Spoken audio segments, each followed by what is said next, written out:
Hello दोस्तों, 90 शब्द प्रति मिनट की स्पीड से डिक्टेशन स्टार्ट होगी 3 सेकंड बाद। स्टार्ट। हम सभी जानते हैं कि भारतीय अर्थव्यवस्था में खेती का प्रमुख स्थान है और इसी कारण इसे कृषि प्रधान देश कहा गया है। आए दिन किसानों के लिए तरह तरह की समस्याएं मुंह बाए खड़ी रहती हैं। वैसे भी हमारे देश की खेती को मानसून के साथ जुआ कहा गया है। खेती अब परंपरागत नहीं रह गई है। हल बैल लगभग गायब हो चुके हैं। आगे आने वाली पीढ़ी किताब में चित्रों के माध्यम से हल बैल जानेगी।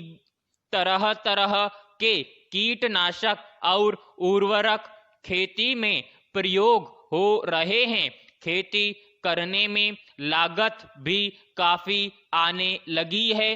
कभी बाढ़ तो कभी सूखा और दूसरे अन्य बहुत से कारण, जिसके चलते छोटे किसानों की कमर वैसे ही आमतौर पर टूटी रहती है।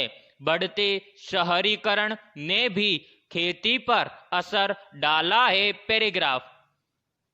इधर कुछ वर्षों से हमारे अन्नदाता के सामने एक अलग तरह की समस्या पैदा हो गई है, जिसके कारण उन्हें परेशानी के साथ साथ आर्थिक नुकसान भी हो रहा है। हुआ यह है कि पहले हल बैलों के चलते गायों के बछड़े खेती के काम आ जाते थे, जिसे किसान जुताई के काम में लाते थे। अब जुताई का काम ट्रैक्टर से होने के कारण बछड़े या बैल बेकार हो गए हैं। जैसे ही गाय दूध देना बंद करती है, इन बछड़ों को लावारिस छोड़ दिया जाता है। बछड़ों को खुला छोड़ देने का परिणाम यह हो रहा है कि ये हरी भरी खेती को चट कर साफ कर रहे हैं। बहुत से किसान अब खेतों के चारों तरफ कंटीले बाड़ लगा रहे हैं, जिसमें काफी खर्चा भी आ रहा है और जो किसानों के लिए ठीक नहीं। कुल मिलाकर देखा जाए तो किसान पहले से ही बहुत अच्छी हालत में नहीं थे और अब यह नई समस्या बन आई है। सरकार ने गौशाला वगैरह बनवाना शुरू कर दिया है, लेकिन ये जानवर जो घूम घूम कर फसलों को चट कर जा रहे हैं, इनको कैसे रोका जाए? जाहिर है इसके लिए कुछ बहुत ही जरूरी कदम उठाने की जरूरत है, ताकि हमारे देश के अन्नदाता की समस्या का अंत हो सके और उनके चेहरे पर मुस्कान बनी रहे। पैराग्राफ।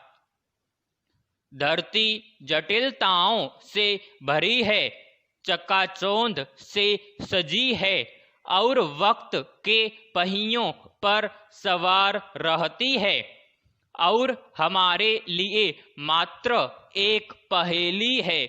देखा जाए तो दुनिया में बदलाव आम बात है, पर महान वैज्ञानिक चार्ल्स डार्विन के नियम के अनुसार जो जीव अपने को इस बदलाव में नहीं ढाल सकता, उसकी संघर्ष करने की संभावना कम हो जाती है और धीरे धीरे वह लुप्त हो जाता है। मौजूदा दौर को दुनिया में हुए एक बदलाव के नजरिए से देखना बेहतर रहेगा। मानव सभ्यता को नए नए तरीकों की परेशानियों से दो दो हाथ होना पड़ रहा है। आज विज्ञान और प्रौद्योगिकी का दौर है। विराम समाप्त।